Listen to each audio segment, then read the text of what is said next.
Yo, Alex here.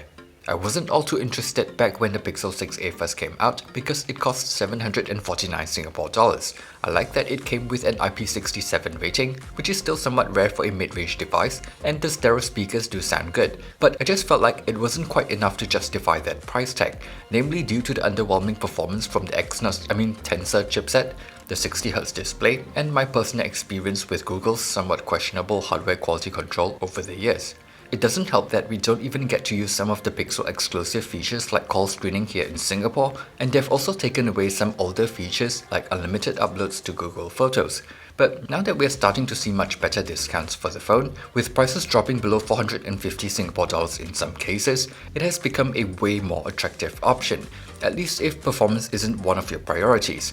See, Google is just so good with their computational photography stuff that even with older camera sensors, I still think it has one of the best camera experiences at this price point.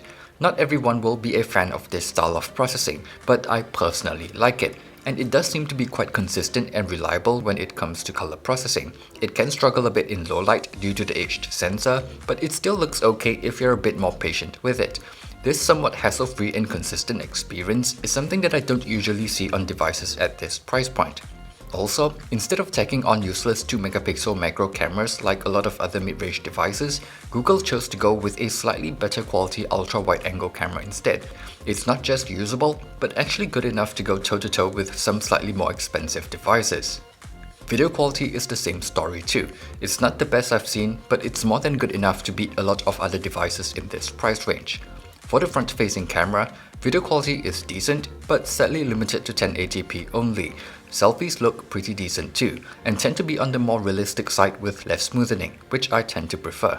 The rest of the hardware is not amazing, but they're more than good enough for a phone at this new price point. It sucks a little that it no longer has a headphone jack, but I do like the new design.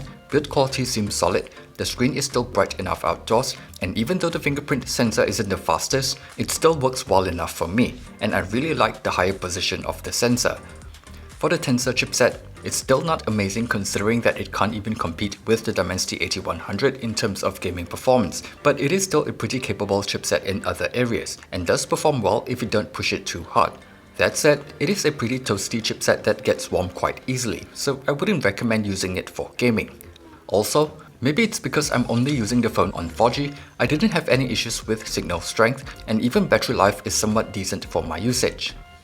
I'm not going to talk too much about software experience since it's mostly just personal preference these days.